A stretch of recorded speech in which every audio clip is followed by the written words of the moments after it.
21:50, Guillermo Duarte ya está con nosotros, abogado, penalista, muy metido en lo que fue el proceso de enmienda constitucional, el caso Rodrigo Quintana, el atraco al Partido Liberal Radical Auténtico, y hoy candidato a senador por el PDP, en una especie de bloque jurídico que ha conformado el PDP para presentar candidaturas a las próximas elecciones.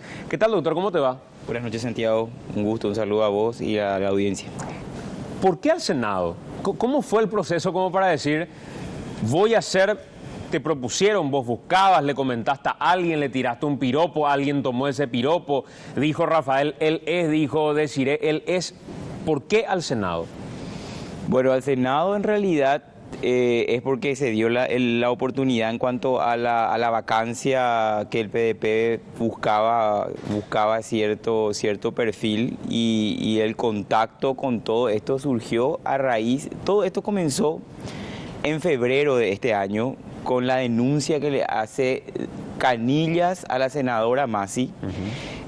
Una tarde, recuerdo, creo que era un domingo de tarde, me llama la senadora y me pregunta si yo no tenía problemas, ya tenía conocimiento de la denuncia de supuesto magnicidio a través de WhatsApp y si yo no tendría problemas en ver el caso. Y le dije que no, que iría a ver y me presenté así a Leonardo Guerrero y bueno, y empecé a trabajar primero la defensa de lo que era esa ridícula denuncia, a desbaratar lo que fue el montaje de Canillas y de otras personas. Recordarán que hemos probado que se borraron chats, de que se montó el chat, de que se vendió el teléfono. Bueno, todo eso, ese trabajo que empecé a llevar a cabo con gente de la oficina, nos vinculó mucho, en primer lugar, a la defensa del bloque opositor a la enmienda, ¿verdad? En el Senado.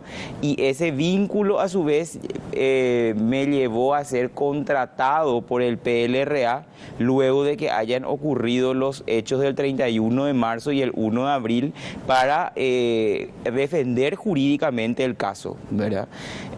Ahí en esa investigación que primero se quiso hacer creer de que la policía nunca fue al PLRA, de que la policía no ingresó al PLRA, de que Rodrigo Quintana no murió en el PLRA porque no conocían que estaban los circuitos cerrados, y bueno, y a partir de allí, del vínculo que yo tenía con la senadora Massi y ya tenía con el doctor Filisola por la defensa técnica que venía llevando desde hace mucho. Nuestra vinculación con Rafael Filisola viene desde la época en que yo trabajé con Javier Contreras, que es su cuñado, en la Fiscalía de Delitos Económicos, y luego yo le defendí a Rafael Filisola en una querella que le entabló Lino Oviedo, y bueno, de ahí yo ya tenía ese vínculo con Rafael Filisola, luego tuve el vínculo con la senadora Desiree Massi, luego esto me llevó al vínculo con el doctor Efraín Alegre y me hizo ingresar a defender la causa de lo que fue básicamente Rodrigo Quintana, y me tocó conocer, descubrir y demostrar el montaje que se pergeñó desde altas autoridades del gobierno para ocultar lo que realmente ocurrió allí. Hasta hoy día me estoy peleando por demostrar de que eso no fue un procedimiento policial auxiliar de algunos pequeños policías, de que eso se montó, eso surgieron con los cruces de llamadas, información que estaba ya en la carpeta fiscal que el Ministerio Público no investigó, que cuando nosotros accedimos hicimos todo ese cruzamiento que se publicó con ayuda de ustedes, de la prensa, porque si no fuese por los audios que hicieron ustedes en vivo, por los audios de la gente que estuvo en el PLRA siguiendo a la policía y los vídeos y los diferentes otros elementos que colectamos, no íbamos nunca a poder probar de que esos hechos ocurrieron de la manera. Hasta hoy seguimos peleando. ¿Cómo quedó el caso de Canillas, por cierto, de la denuncia supuesta de magnicidio? Y está pendiente de desestimación. Canillas recusa, impide que el fiscal que tenía que intervenir y tomar decisiones pueda tomar la decisión. Y bueno, y eso está en stand-by. Ya hay 4 pedidos de desestimación porque ya la pericia informática demostró de que los chats no existían como él decía que existían, de que se borraron los chats y además se descubrió el mensaje que prueba la compra de ese aparato telefónico. Que era en realidad de un pariente de Canillas. No, era de un pariente del apoderado del partido de la ANR, González, no me acuerdo cuánto el apellido. Bueno, entonces era de una mujer que tenía un hermano y el hermano es el apoderado de la ANR. Y bueno, entonces quedó todo probado de que ellos estaban negociando y subastando básicamente ese teléfono. Y bueno, y que ese supuesto magnicidio nunca pudo ser serio porque eso se conoció en diciembre y recién se denuncia en febrero. ¿Cuántos años tenés? 36. Y para una persona a los 36 años, con un salto en términos de su profesión en lo penal, reconocida en el ámbito penal, lo cual no es fácil porque finalmente en ese ámbito hay muy pocos penalistas que pueden llegar a ser reconocidos como fuentes de consulta, y el construir y el renovar en ese ámbito es como que un golazo que te sostiene por mucho tiempo. Decir, dejo esto para intentar meterme a la política, ¿dónde cierra el negocio, el costo-beneficio? ¿Dónde cierra la fórmula de decir, voy a dejar esto que construí y me voy a meter a la política? Bueno, mi visión, no veo como que me meto a la política, sino que veo que me meto al Senado. Me meto al Senado donde en el periodo siguiente se tienen que terminar de debatir las reformas del Código Penal, se tiene que terminar de discutir la reforma del Código Procesal Penal, se tiene que de una vez empezar a trabajar seriamente en lo que es la reforma constitucional y redefinir, ¿cómo se llama?, el pacto social que queremos. Se discute, y como nunca le costó a la República el intento de atropello con el tema de esta Constitución que permita algo que no está expresamente permitido, que es la reelección presidencial. Llegamos a un extremo nunca antes visto donde el sistema, el Poder Ejecutivo, atropelló de tal manera que llegó a costar una vida. Y eso todo se reduce por una cuestión de redacción de legislación, que es lo que finalmente yo estudié, para lo que yo estoy preparado. Hoy día tenemos leyes, y hoy te digo algo tan vivo, tan real. Hoy, cuando ocurrió esto de Canillas, que se publicó la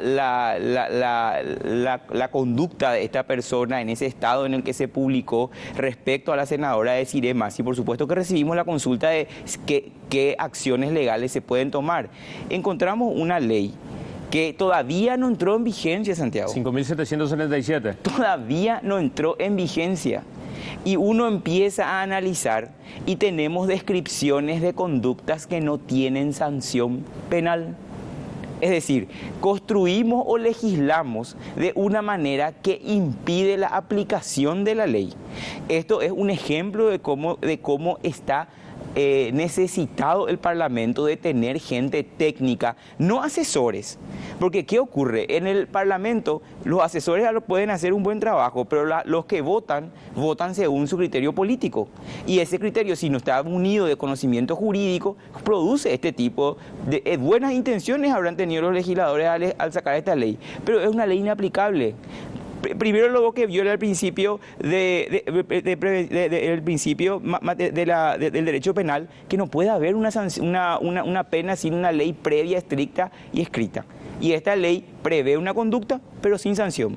La única sanción está cuando es feminicidio. Pero cuando hablamos de las otras cuestiones, en lo que se configuraría esta conducta, no tiene sanción.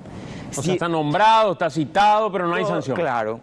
Y quedan líricas, y eso sin entrar a mencionar de que hay una cantidad de leyes que se contradicen entre sí. Hay una cantidad de leyes especiales que se promulgaron y entraron en vigencia que desconocieron la parte general del Código Penal. El Código Penal tiene una parte general y una parte especial, y acá se legisla como de acuerdo a la situación del momento. Se considera que aumentar una pena va a generar como resultado solucionar una situación social que no es así, y además no se atiende a cuál va a ser la consecuencia en la praxis con la aplicación de la parte general. Un caso concreto, la modificación del marco penal de la violencia familiar. ¿Qué es lo que generó? Aumentaron a 6 años. Eso concatenado con lo que establece el artículo 13 del Código Penal, que establece qué es un crimen, qué es un delito, y eso unido con el Código Procesal Penal y las modificaciones que hicieron del artículo 245, es prisión preventiva. Y entonces, en lugar de favorecer que la gente, que las mujeres denuncien, como ya se instaló, que si le denuncia a su marido se va a ir preso, y ella no quiere luego que se vaya preso, entonces no le denuncia. Y otra vez los fiscales tienen casos de violencia familiar denunciados que no pueden accionar o no pueden avanzar realmente porque saben de que si imputan implica una prisión y destruyen familias.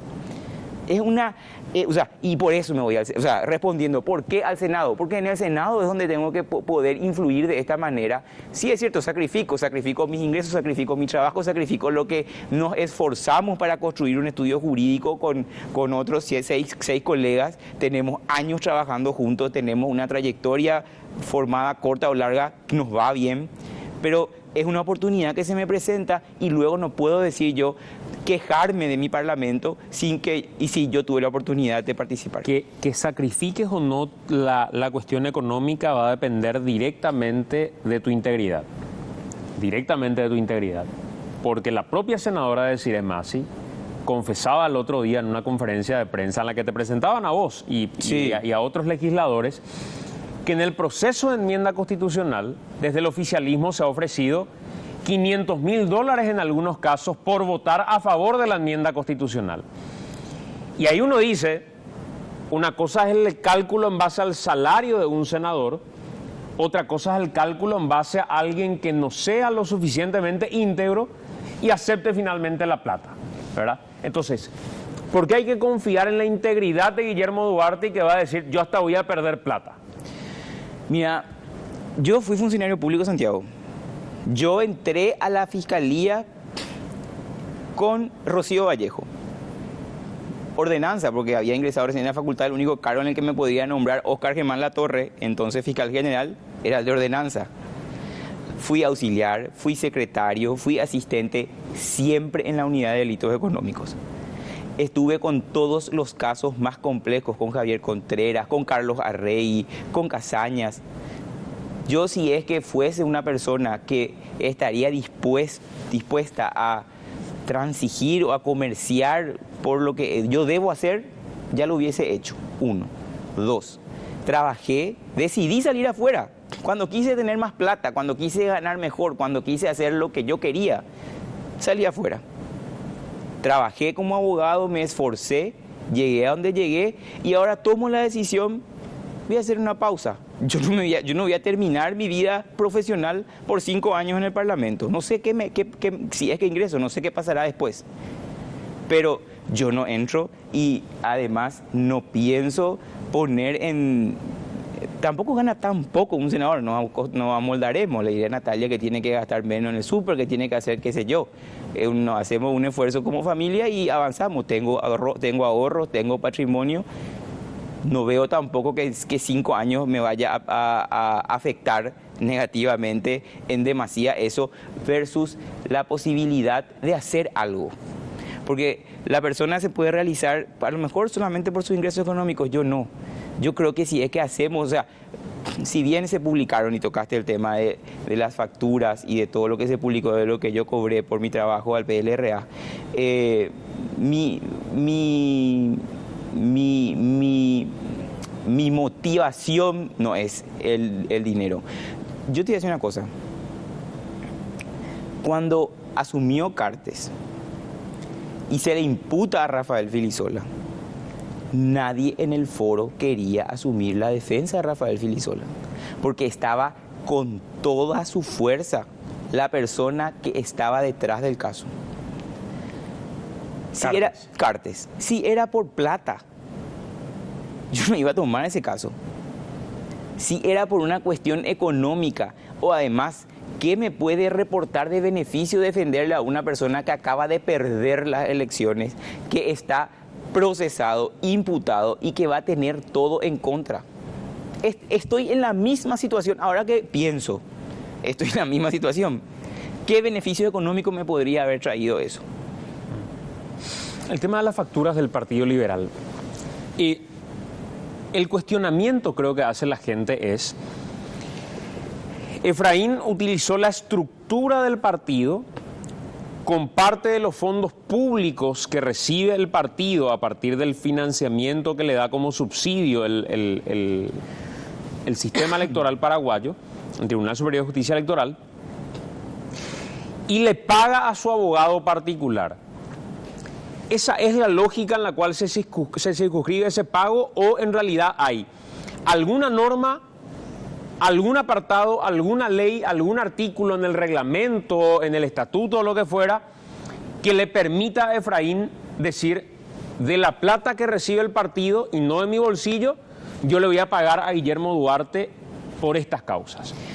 Mira, yo disiento en primer lugar de que mi contratación para intervenir en esas causas sea por una cuestión que tenga que ver con Efraín Alegre, persona física. Efraín Alegre fue querellado por José Ortiz en su calidad de presidente del Partido Liberal, porque en su calidad de presidente del Partido Liberal hizo una conferencia de prensa para denunciar lo que él tenía como información de que José Ortiz había dado la orden del atraco al PLRA. Es decir, se estaba defendiendo los intereses del Partido Liberal en esa conferencia de prensa, y en ese carácter él fue querellado. 1, 2. Ahí se mezclaron varias facturas, ¿verdad? También hubieron procesos donde nosotros entramos para redireccionar la investigación de la Fiscalía, porque la Fiscalía parte de la hipótesis simplista de que solamente Florentín es responsable de la muerte de Rodrigo Quintana. Se olvidan luego de Báez, te recuerdo, Báez es el de casco blanco que conjuntamente abren la puerta. Le intentaron separar a Paredes Palma y a Florentín, y a Amarilla de todos esos hechos también. Entonces, nosotros fuimos contratados para ingresar jurídicamente al proceso y reorganizar lo que nosotros consideramos es la hipótesis correcta. Y tuvimos que hacer subcontratar informáticos, técnicos, o sea, el trabajo que nosotros hicimos, llegar a esos cruces de llamadas, llegar a esos vídeos, llegar a todas esas cuestiones, no es un trabajo sencillo. Requiere tiempo, requiere esfuerzo, requiere dedicación, y finalmente, no te refiero respecto a los montos que se publicaron, es una decisión personal. Era un caso político, no cualquiera se quiere meter en un caso político, te expone de una manera innecesaria y además te requiere un trabajo mucho más complejo porque tenés que lidiar con la prensa, con el expediente y con otros factores. Entonces, yo no creo que sea una cuestión de Efraín Alegre nomás, creo que es una cuestión del PLRA, creo que defendimos los intereses del PLRA y trabajamos mancomunadamente con abogados del PLRA y con técnicos del PLRA para llevar adelante este proceso. Tengo que hacer una pausa, 22:28. Estamos conversando con el abogado Guillermo Duarte, hoy candidato a senador por el PDP, en segundo lugar, luego de Desiree Masi. Hacemos la pausa, a la vuelta más información. Estamos de vuelta, nos acompaña el abogado Guillermo Duarte, hoy candidato a senador por el PDP. Guillermo, ¿por qué en la confección de la lista del PDP hay muchos que en su perfil tienen una compatibilidad y un hilo común en el ámbito jurídico? ¿Cuál es el proyecto PDP que hay muchos que finalmente están ligados a lo jurídico? José Casañas Levy, vos, el caso de Arregui mismo. ¿Por qué? Porque ese es el proyecto del PDP para el Congreso del 2018. Nosotros apostamos a que se pueda trabajar seriamente de una vez la redacción de normas. Necesitamos gente en diputados, gente en senadores, para poder hacer, por ejemplo, un digesto jurídico. En este país no existe un cuerpo, que tenga todas las leyes. Cuando uno quiere saber si una ley está vigente, tiene que recurrir al Congreso, y en el Congreso hay que hacer una búsqueda. Claro. Y hay que saber cuál es la normativa finalmente vigente, si se vio modificada, si no. Entonces, estamos en plena discusión respecto al Código Penal y a la reforma del Código Penal y el Código Procesal. Y entonces, eso es algo demasiado importante. Al país le alzó jurídicamente el nivel que haya entrado en vigencia nuestro Código Penal, por más que se haya se lo haya criticado, se haya dicho que es un código hecho en Alemania para alemanes, que no sirve, que aquí, que allá, es un código dogmáticamente superior al resto, y es un código que se está destruyendo por la redacción de leyes especiales sin una correlación con la parte general y sin ver el sistema íntegramente, y sin poder aplicar correctamente las leyes, porque no se aplican todas las reglas de la parte general y se le falta pena. Y se olvidan del concurso de hechos punibles, por ejemplo. Entonces el PDP propone abogados, doctores en Derecho que vienen a trabajar seriamente ese aspecto.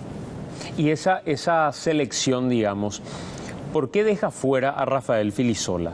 Porque a mí me llamó mucho la atención, y yo tengo una lectura al respecto, que todavía no la compartí ni con él ni con Desiree, pero pienso hacerlo. Cuando se da esa conferencia de prensa en la que anuncian las cabezas de lista y dicen va a ser cabeza Desiree, va a ser cabeza José Casañas Levy, va a ser cabeza Carlos Arrey en diferentes lugares, quedaba pendiente quiénes iban a ser los otros que iban a integrar. Y recuerdo que a raíz del conflicto que se dio, otra vez surgió la idea, a partir del cuestionamiento de un periodista, en realidad lo quieren meter a Filisola para los fueros, lo quieren meter a Filisola para los fueros, y lo único que busca, fueros. Mina entrevista a Filisola la semana pasada aquí en este mismo canal, y Rafael Filisola le dice, sí, yo creo que tenemos que llevar ambos un proyecto legislativo. Desiree y yo estamos convencidos de eso. Se presenta la lista, no aparece Filisola. ¿Fue un temor por el hecho de que la sociedad diga se refugian los fueros, o por qué decidieron no incluirlo a él? Bueno, esa es una decisión que tomaron, que se tomó dentro del PDP, pero yo no creo que sea así, por varios motivos. Uno, el ofrecimiento que a mí se me había hecho del número 2 viene de la época del conflicto del caso Rodrigo Quintana, cuando empezamos con toda la campaña, con todo ese tema. Lo que no se sabía era quién encabezaría. Entonces, lo que sí tenía conocimiento y tenía conversaciones con ellos es que era o Rafael o Desiree, pero no ambos integrando la lista. Lo que también se había discutido es si es que alguien podría integrar una lista a lo mejor de diputados y otro de senadores. Eran diferentes posibilidades de análisis, pero de que se haya descabalgado del número 2 por la conferencia de prensa, yo te digo, no es así, porque el ofrecimiento respecto a mi persona viene de hace mucho. No, ni siquiera digo por el hecho de que aparezca Guillermo Duarte, sino digo en la lógica de no ponerlo 3 o no ponerlo como capaz otra lista dentro del PDP. Lo que yo sí sé es que se hizo el análisis y justamente había explicado Rafael Filisola que todo el trabajo que desarrolló Desiree Masi en este Congreso, todo lo que se expuso, todo lo que hoy nuevamente le pasó, que es consecuencia de su trabajo incansable en todo esto, que coordinó a la oposición en toda la lucha contra la enmienda, es lo que le hacía a ella merecer encabezar esta lista del PDP. Y eso fue lo que primó para que ella encabece. Y al encabezar ella, ya se había tomado conceptualmente que no podía estar Rafael. Entonces, esa es mi percepción de los hechos que yo conozco. Porque te puedo decir de que finalmente cuando ocurrió eso, lo que sí ocurrió era una intimación para tomar la decisión y terminar de armar las listas, ¿verdad? Y bueno, y ahí me tocó decidirme.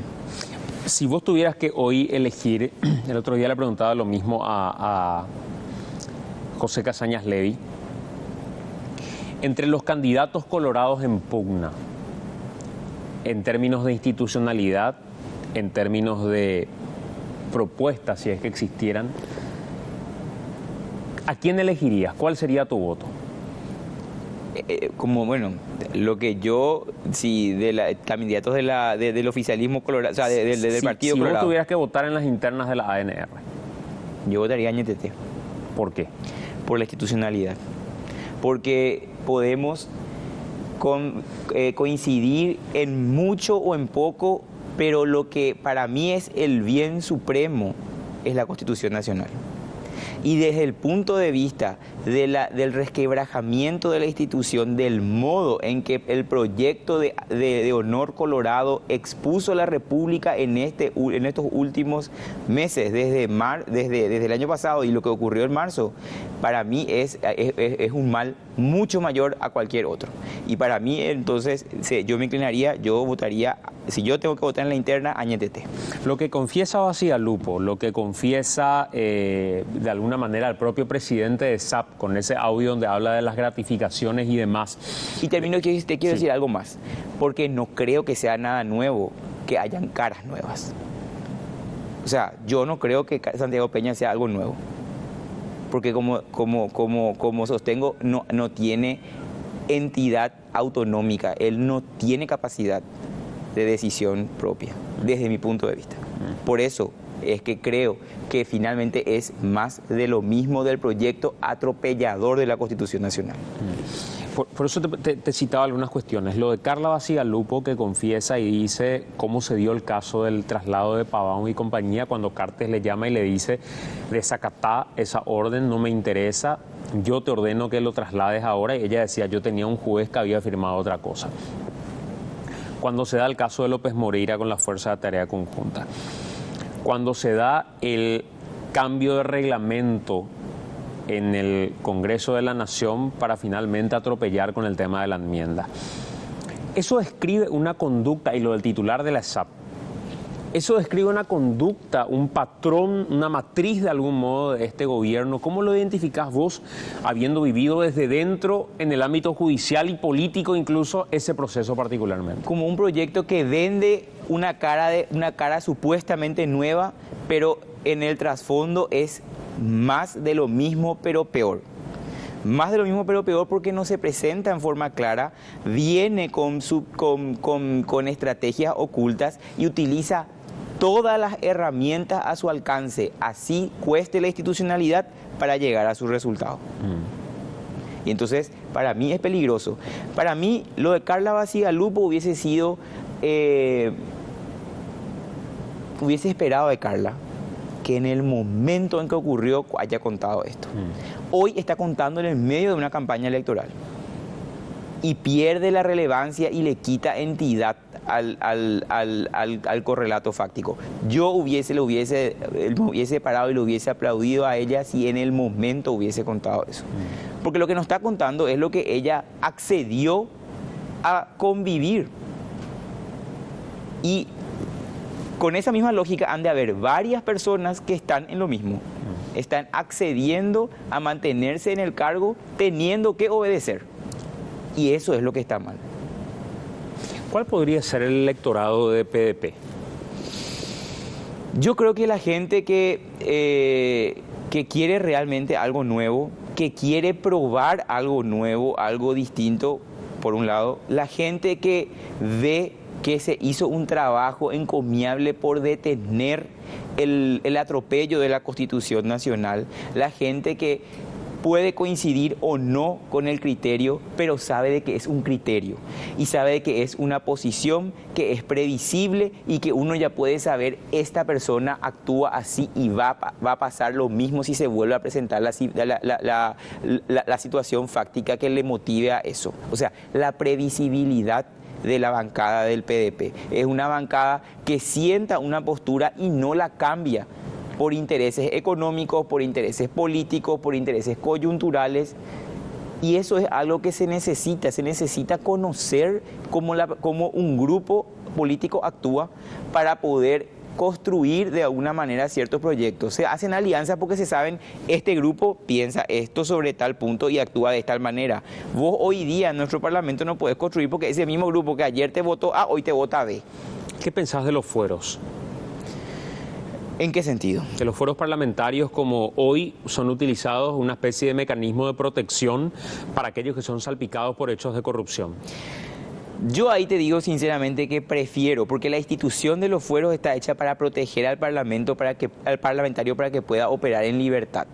Y así, como te digo, que la Constitución Nacional hay que mirarla de lejos para no entrar a generar resquebrajamientos institucionales más de los que existen. Yo creo que los fueros tienen que ser interpretados con amplitud, porque si empezamos a recortar, vamos a empezar a generar persecuciones y la valla que sirve para protección realmente no va a ser una valla de protección, y el más desvalido que opine va a caer.